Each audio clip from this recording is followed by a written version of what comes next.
pessoal, tudo bem? Resolvi fazer alguns vídeos na sequência. Nesse final de semana prolongado, aqui no Brasil, pelo menos, vai ser feriado agora, dia 12 de outubro, para poder tentar dar uma animada nos ânimos e passar algumas novidades dentro do meu ponto de vista para vocês. Então, o primeiro vídeo agora que eu vou fazer é sobre quem pensa em estudar no Canadá, tá fazendo o seu planejamento e agora que a gente vê que as fronteiras reabriram no dia 7 de setembro. Bom, o que eu andei percebendo nessas últimas semanas, né, que me parece um cenário bem assim motivador. Os casos aparentemente estão sendo aprovados. Não sei, enfim, não sei também se é porque são os casos que eu tô auxiliando, mas eu não tenho, enfim, não tô tendo nenhuma recusa, nenhum tipo de visto. Aliás, de 2020 a 2021, acho que eu tive um caso só recusado. Mas falando de um modo geral, pela procura para fazer entrevista para quem é recusado, então assim, o que eu tenho percebido? Que pelo menos os casos estão sendo aprovados, né? Outra coisa que me chama atenção também é que eu não tenho visto muito essas cartas de consulados do Canadá de outros países do mundo. Então, o que eu tô querendo dizer com isso? Que se esse cenário ficar da maneira que está, possivelmente os casos dos brasileiros vão continuar sendo analisados no consulado do Canadá em São Paulo. Porém, agora nós precisamos estar cientes de que é legal hoje o governo do Canadá distribuir casos de vistos para outras missões, né? Então, pode ser que você deu entrada e passaram-se algumas semanas e você recebeu alguma exigência do consulado do Canadá na Jordânia, sim, é uma prática que poderá ser comum daqui para frente. Agora, é lógico que num dia a dia, que cada escritório está na sua rotina, acaba sendo natural que os casos do Brasil vão ser analisados no Brasil, os casos de americanos vão ser analisados no consulado do Canadá nos Estados Unidos. Eu, particularmente, sempre prefiro que os casos dos brasileiros sejam analisados no Brasil, porque, obviamente, cada país tem um pouco também, não só uma visão e entendimento da legislação, da imigração, mas entra também um pouco um viés cultural, dependendo da visão do oficial de imigração que vai analisar o seu caso. Bom, dito isso, então, qual é o meu conselho? Se você já está se preparando para estudar no Canadá a partir de agora, 2022, é correr atrás da sua matrícula para dar entrada no seu pedido de visto normalmente, porque apesar de ser informado no site um tempo médio de processamento, nós sabemos também que na prática alguns casos podem demorar mais do que outros podem sair com muito mais rapidez, então também é sempre bom a gente contar que você precisa de um pouquinho mais de tempo para poder se programar para o visto sair, depois planejar a sua ida para o Canadá, tá? Bom, a única dica, né, que eu, assim, costumo passar digamos, é uma maneira minha, uma visão peculiar minha, que eu gosto de avaliar ou passar a dica para quem me procura para fazer a entrevista, né? Então, por exemplo, você é uma pessoa que não está trabalhando, está na faixa dos 50 anos, faz 2 anos, 1 ano, 6 meses que não está trabalhando, não é um viajante frequente, e aí você resolve que quer fazer um college em Nova Escócia, porque você viu que os programas de imigração de Nova Escócia te parecem atraentes, você gostou do custo de vida pelas pesquisas que fez, andou conversando com pessoas brasileiras que estão morando lá e principalmente considera algumas dificuldades que você possa ter com o seu inglês ou experiência, ok, o seu plano ele é lógico, ele é muito compreensível e obviamente você tem que fazer um plano que te deixe tranquilo, que te deixe confortável pelas razões que você usou estudar na escola A, B, C ou D, não é? Mas o que normalmente eu gosto de frisar quando eu tô falando com alguém ou dando alguma dica? que é muito importante você levar em conta dois aspectos quando você vai dar entrada no pedido de visto. A dificuldade ou a visão que um oficial de imigração teria ao analisar o seu caso e o plano real que você gostaria de colocar na prática, tá? Então, assim, eu recebi um e-mail até essa semana, eu particularmente achei o e-mail muito ofensivo, de uma pessoa que me consultou há 6 anos atrás, né? E naquela época eu disse para ele que, na minha visão, ele deveria melhorar o fundo de caixa para dar entrada no visto. Mas é óbvio, gente, que não sou eu que decido os casos que serão aprovados. Eu dou apenas a minha ideia, não é? Então, não quer dizer que eu sou a dona da verdade, que seu caso é horrível, seu caso é ótimo. Não, o julgamento sempre vai ser de um oficial de imigração.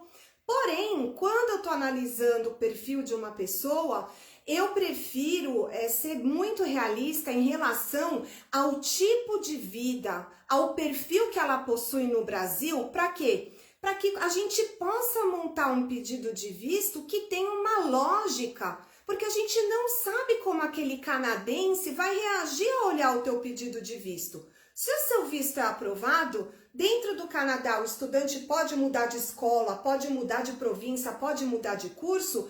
A minha visão sempre é uma. Qual é o objetivo? Ter meu visto aprovado e chegar no Canadá. Cheguei no Canadá, pode ser que eu vou realmente mudar de escola, pode ser que eu não vou querer estudar e sim a minha esposa, mas você estando no Canadá com status de estudante, te dá muito mais segurança com relação a você querer ficar mudando de status e fazendo as extensões dentro do Canadá, sem ficar preocupado com a questão de precisar sair do país ou ainda procurar um outro consulado fora para tentar essa aplicação. Então, na verdade, quando alguém me procura ou quer minha opinião, que eu falo assim, eu acho que você deveria juntar 100 mil reais e não 40, ou escolha um curso de inglês e não esse college, eu não tô querendo minar ou não incentivar a pessoa a ir para o Canadá. Não, eu tô tentando montar um plano visando o pedido de visto dela para que depois ela chegue no Canadá e faça realmente o plano dela, não é?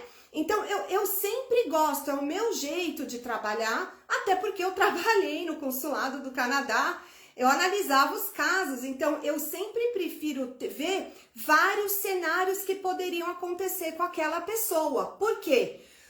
Porque se a mulher é recusada ou ela precisa rebater, se você montou uma história muito linda, maravilhosa, aí você é recusado e quer fazer uma outra tentativa, é óbvio que uma segunda história muito diferente da primeira já vai ser complicado a reversão. E eu levo em conta também, digamos, a minha linha de trabalho. Eu completo em breve 12 anos de MJ Consultoria, e os casos que eu ajudo, o índice de recusa dos casos que eu dou a minha orientação não chega a 0,5%, né?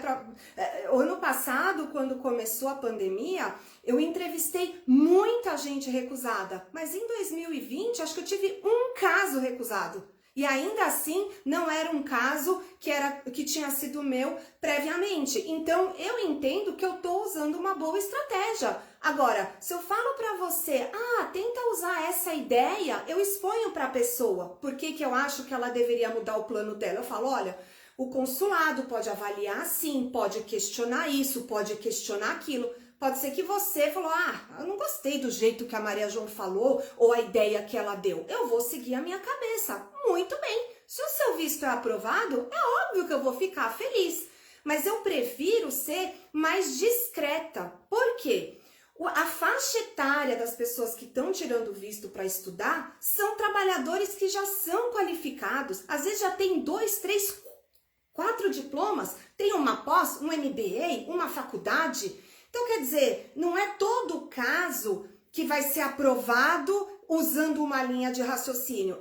Se eu tenho faculdade, se eu vou fazer college, eu vou ser recusado? Não, não é regra. Se eu tiver mestrado, eu não posso fazer college, eu vou ser recusado? Não, não é regra. Mas meu jeito, gosto de olhar caso a caso, individualmente. Por quê? Porque fica uma linha de produção. As cartas de intenção que algumas agências e algumas pessoas auxiliam, elas são exatamente iguais para todos os tipos de pessoas de todos os lugares do Brasil. Eu já não gosto disso. Eu acho que fica um processo de visto falso, ele deixa a dúvida, fica claro que você não está sendo você naquela aplicação, então eu já prefiro seguir essa linha, não é? Então, assim, eu na verdade nunca me preocupei muito em ser, assim, digamos, unânime com relação ao meu trabalho, porque não existe unanimidade, não é? O legal da vida é justamente a diversidade de escolhas, de pensamentos, de pessoas, de serviços. Mas eu fico bastante, assim, me assusta às vezes alguns comentários de pessoas que são extremamente agressivas e falam palavras que eu não disse, deturpam, tanto que hoje eu anoto as minhas consultas justamente para... Agora, eu sou realista, eu gosto de falar, olha, eu não acho o seu plano bom, porque eu acho que você tá com pouco dinheiro, você não tem muitas viagens, mas eu dou a minha opinião para a pessoa, eu exponho para ela, porque que com ela eu mudaria o meu, eu usaria outra estratégia. Então, é óbvio que se a tua ideia inicial você acha melhor do que a de um consultor que te deu e o visto saiu, aquele consultor não quer o seu mal. Nenhum consultor que presta um trabalho de consultoria quer que o cliente não se dê bem. Pelo contrário, existem pessoas mais estrategistas, que é o meu caso. Por quê? Eu trabalhei, gente, eu só tive um emprego na minha vida. Eu só trabalhei no governo do Canadá, eu ainda era uma estudante de high school. Então eu fui moldada, eu fui treinada, tudo que eu aprendi foi trabalhando com os canadenses. Então eu tenho uma visão um pouco diferente e eu gosto de passar um pouco de segurança, um pouco de dificuldade que a pessoa pode ter, para quê? Não é para ela não dar certo, é para ela se preparar.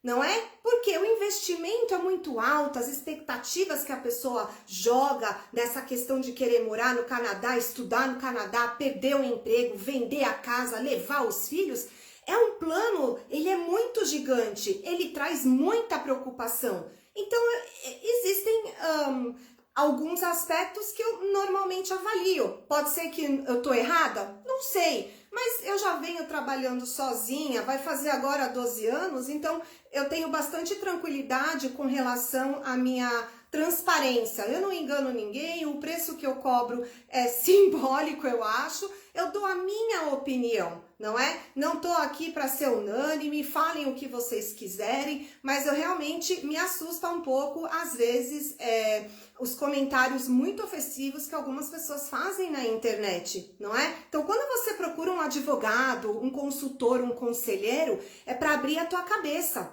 não é? Pode ser que você não gostou daquele consultor ou daquele advogado, você vai procurar outro, até você falar, não, esse eu gostei, eu achei o plano dele coerente, não gostei de nenhum, vou fazer do meu jeito, porque eu tô pesquisando sozinho. Então, eu percebo que tá faltando um pouco de, digamos, abrir um pouco mais a mente, não é?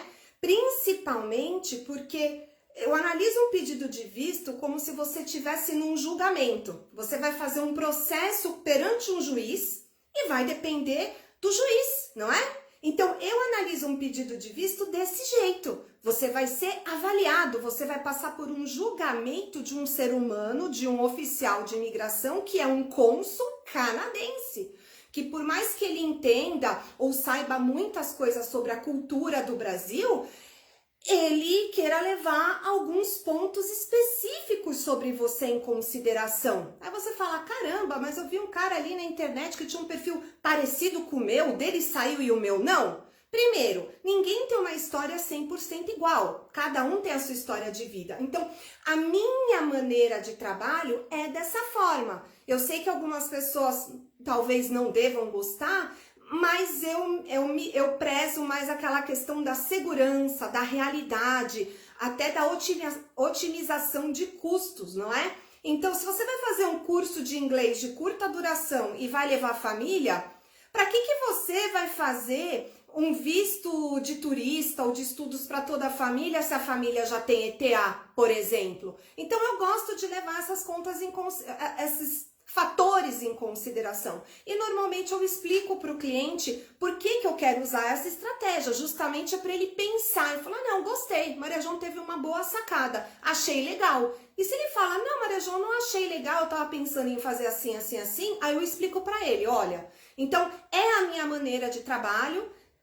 Não seria inteligente uma pessoa que presta serviços desejar o mal de um cliente. Eu não vejo muita lógica nisso, não é? Então, por isso que eu queria voltar a fazer o vídeo e falar de estudos. Primeiro, porque vai ser uma tendência, gente. Com tudo que está acontecendo no mundo, o Canadá olha com muito carinho para os estudantes internacionais e brasileiro tá nessa leva, não é? Então, é óbvio que quem está querendo sair do Brasil vai querer usar a ideia do estudo, porque também tem amigos, parentes que estão conseguindo fazer, estão tendo sucesso. Então, eu acredito que agora, a vida voltando mais ou menos ao normal, vai ser realmente uma tendência muito forte para 2022, sem dúvida, a questão dos vistos de estudante. Então, se você quiser a minha orientação, eu faço a consulta para te dar minha opinião, não é? Eu tenho a parceria com uma pessoa que me ajuda com as escolas, então ajudamos com a matrícula e damos orientação para você fazer o seu pedido de visto, seguindo já a estratégia que a gente monta quando analisa o seu perfil. Bom, eu espero que esse vídeo tenha sido útil para vocês. Se tiverem dúvidas, é só me mandar um e-mail ou verem as informações que normalmente são postadas nas minhas mídias sociais. E eu espero que todo mundo, com muita saúde, com muito sucesso, atinja o seu objetivo, tá bom? Muito obrigada, e quem quiser ficar online, eu vou encerrar agora e vou iniciar um outro vídeo com outro assunto para poder dividir os vídeos por assuntos, assim cada pessoa já vai ver direto aquele vídeo que interessa a ela, tá bom? Muito obrigada por quem me segue nas redes sociais.